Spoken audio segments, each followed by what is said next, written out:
So, welcome, ladies and gentlemen, to Super Mario Brothers 3!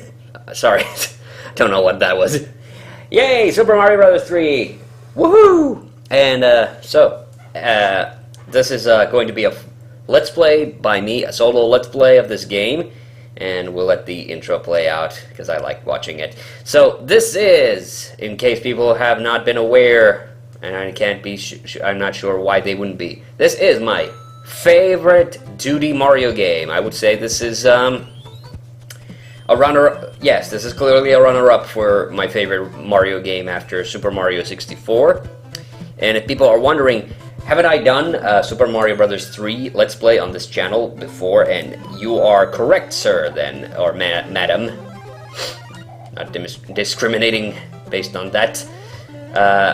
I have done a Let's Play on this channel and my main channel. It was kind of a weird two-video deal where I basically played through the game, but I did it in the way where I normally, if I feel like playing through the whole game, I do it. My normal method of doing it is that I you know, skip all the way to level World 8. But this time around, there's no skipping. I'm gonna be playing the whole game. Well, not necessarily every level, but certainly every world. Because, yeah, this is gonna be a full Let's Play this time around. And also, this time I'm playing this on the Wii. I do have this game on NES. This is a childhood game of mine, so, and you know, which is probably the reason why I like it so much.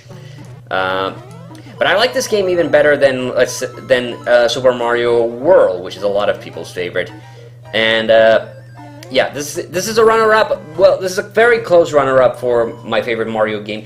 I would say this is kind of neck and neck with me with New Super Mario Bros. U, which was on the Wii U. That was a really, really good Mario game, even though it's 2.5D, so it's not necessarily fair to compare it with this game. But it was a really, really good game. I really, really loved it. I mean, seriously, I liked it better than Super Mario World, and I actually did talk about in my Super Mario 64 Let's Play. I did actually talk about like how I actually do prefer the 2D Marios over the 3D Marios most of the time. And it's mostly just because I'm not a fan of the way they kept making the 3D Mario games after Super Mario 64. They were just not as good, in my humble opinion. But that is to say, like, that's not to say like I don't like any of them. Like, I do like, I don't like any of them as much as Mario 64. Each of them, they all have their merits, they all have their good points and their bad points. I think that's a fair assessment. Hey, I got $69. I want to go into the Mushroom Hut. You know what, I'll do level 4. I rarely do a level 4, I usually go for level 3, and that's one of the 2 levels you can find a magic whistle in this game. I actually, yeah, I learned how to get the magic whistle from my cousins, who I have no idea where they found out about it. Maybe they read it from a magazine, or maybe they heard it from a friend. But it's kind of weird. It's kind of weird how these old secrets. I think I talked about this in the older, really bad Mario 3 Let's Play, that I always think of onions when I see these clouds with the vortexes in there, like cut out onions. And there is a merit to doing this again, because I think I did. Did I play through the Water World, or the World 3? I don't think I got up to World 3, or if I did, whoops. Well, that's embarrassing. I rarely die here. Well, I rarely play this level. Okay, let's just do level 3, and we'll get the thing. We'll get the thing! Oh yeah, by the way, I love this. This is one of my favorite things that this game does, is all the weird shit that it sets up for you when you kick the Koopa shells. There's something very, very satisfying about that. Wait a minute. Oh yeah, this is a mushroom, and this takes me to the bonus thing. Whoa. Okay. I got my extra life back. Yeah. And if I get the 3rd star, then I'll get 5 up. 5 up. Yeah. But I do genuinely love these games. I even like the original Super Mario Brothers a lot. There's just something really, really classic about it, and I always enjoy playing it. So here we go! Yeah, I got the 5. See, eat that. And then we'll have to go to the castle level, the first mini fort. I'm not a big fan of the mini forts in this game, mostly because Boom Boom is just kind of whatever. It's not like a real boss. It's not like a real boss fight. I always go for the middle one. I think I said this. Yeah, this first couple of episodes are probably going to be me repeating everything from that little Let's Play that I did a long time ago. But yeah, I did that one on the NES, actually. So, yeah. And I'm doing this on the Wii. Which, the Wii doesn't have save states so much, but it does remember when you quit the game, like, where you were when you quit the game. Unless you power down the console while the game is on. So, yes, I won't be playing this in, like, a single session or anything. I mean, it probably good. Like, I was a little surprised. I did do a little preparation, like a little preparation dry run of the game, or I was playing it as far as I could get, and yeah, my goal is sort of let's do 1 world per episode,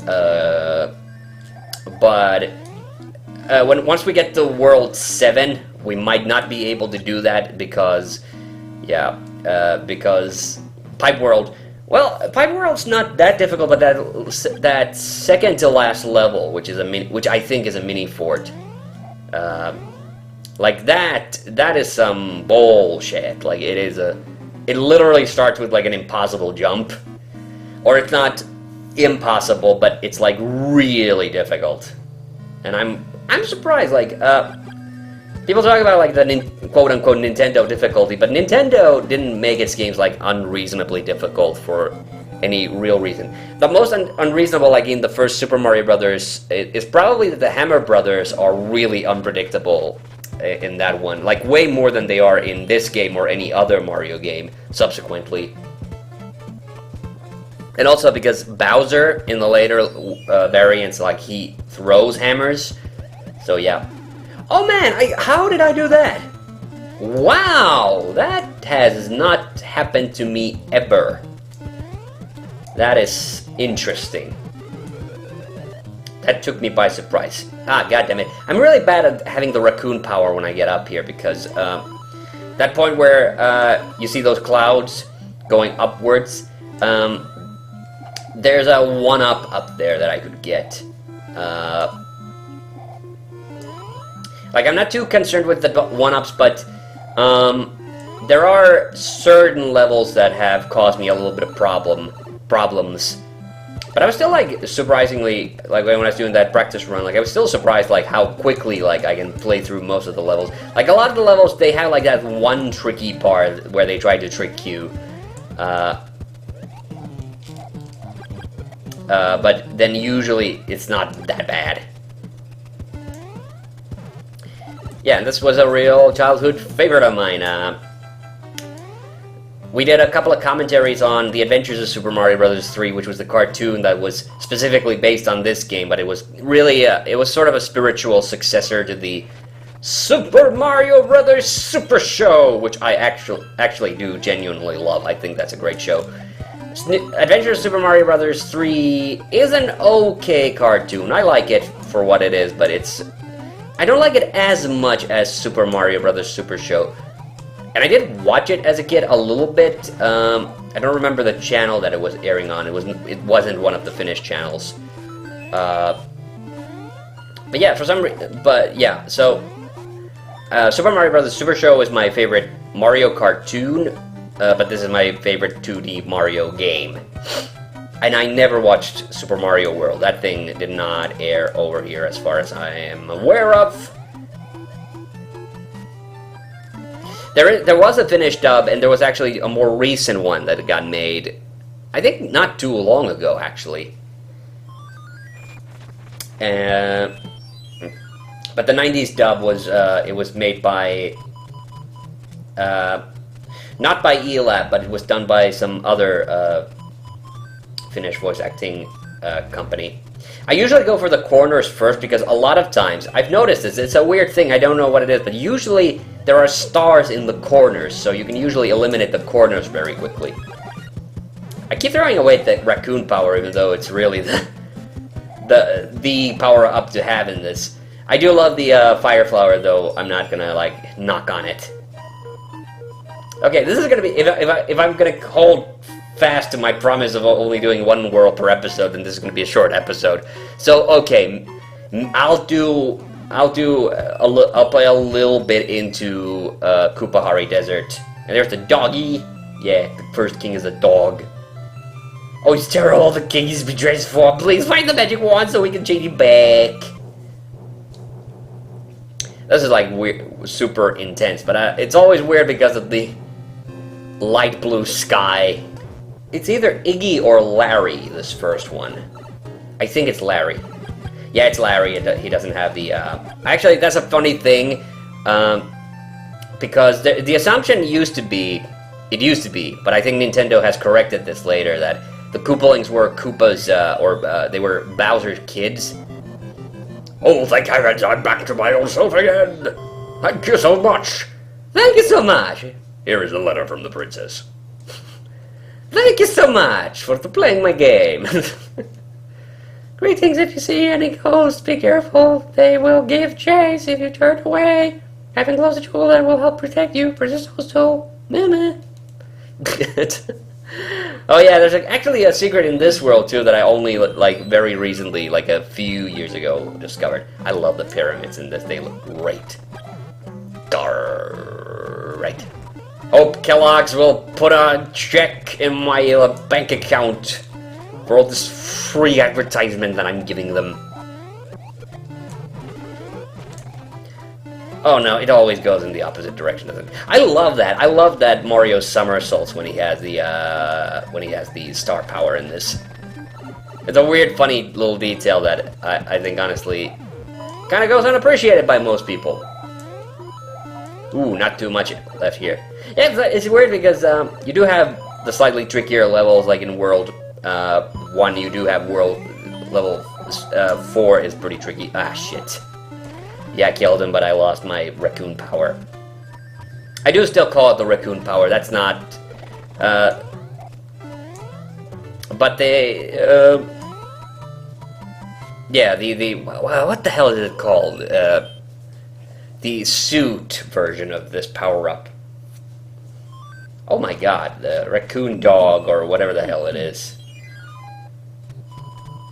Wow. Wowie wow, I am drawing a blank, a serious blank. Oh yeah, by the way, like, this is probably going up after the Super Mario 64 Let's Play is hopefully concluded. But actually, I completely forgot about... I was talking about, like, Slender Man, which hasn't come out yet as of the recording of this. We'll see. Actually, I was surprised. Rampage actually did very well, or pretty well, in the box office. So, I don't think they're gonna make a sequel of it, but, you know, that would be still kind of cool if they did. Oh, that's so funny. Oh! Hey. Oh, let's go swim with the fishies. Hey, I want that power. I want that one-up! Come back! Ah, fuck. Here I am chasing after one-ups. Yeah, I only got 25. Nowhere near enough. Yeah. Alright, yes. Who needs levitating platforms when you have Koopas? But yeah, I totally forgot that there is actually another video game movie that's still to come out after Slender Man in later this year in November. They're gonna finally come out with Wreck-It Ralph 2. I'm actually excited for that. Wreck-It Ralph was a fine movie in my opinion, not like the best thing ever, but yeah, I liked it. I thought it was good. But like, what's the things that are coming like after Wreck-It Ralph in 2019? Like, oh boy. Okay, we're gonna have the second Angry Birds movie, which I am also, you know, mildly excited for. Like, the first Angry Birds movie was also good, in my opinion. Then there's, but then there are two films. Oh boy, like, people probably already know that Sonic the Hedgehog film is in production, I think, so it's gonna be like a live-action animation combo. One thing I'm really worried about, though, is that Sony's the one responsible for it, so it might not come out like here in Finland, because I've mentioned before that Sony somehow, for some reason, just doesn't like releasing video game movies in the Nordics anymore. But that's the least of it. Then there's earlier this in 2019 we're going to be seeing the Detective Pikachu movie, which already, like, just the idea that that's a thing that's actually happening now, like, just makes me so happy. Like, it sounds so stupid, but I am. Ooh, there was a star, wasn't there? Ah, shit. No, was this the one time? The one time. Yes, I'm recording this, and it happens that there are no stars in the quarters. Wow. Don't I feel a fool? Well, whatever. Yeah, the Detective Pikachu movie, and when I found out Ryan Reynolds is going to be voicing, you know, Pikachu, like, that was like, whoa! Which, honestly, I'm a little disappointed that it wasn't Danny DeVito, but yeah, whatever. I've heard that. That's a story I've heard many, many times, and I really wish I knew if it was true that actually Danny DeVito was considered for the role of Mario for the Super Mario Brothers movie, and then that Bob Hoskins beat him to it. Like, I've heard that, like, I think it's been confirmed that, you know, Arnold Schwarzenegger was initially considered to play Koopa in that movie. Okay, there's a 1-up buried somewhere deep inside this pile of... Oh my god, and now I fucked it up! Oh, whoa, yeah, there's the thing up there. I'm gonna get it. Okay, this is my absolute favorite. I love this. I like this. This is the kind of shit I also love to put into my levels in Super Mario Maker on the Wii U. Although the thing about Mario Maker was also that there were certain things that you could do with older Mario games that you couldn't in their classic versions. Ah, crap. I didn't get to see it all the way to the end, which kind of annoyed me. Okay, but I think we've done enough for one episode, so when we come back, more Mario 3. See you then!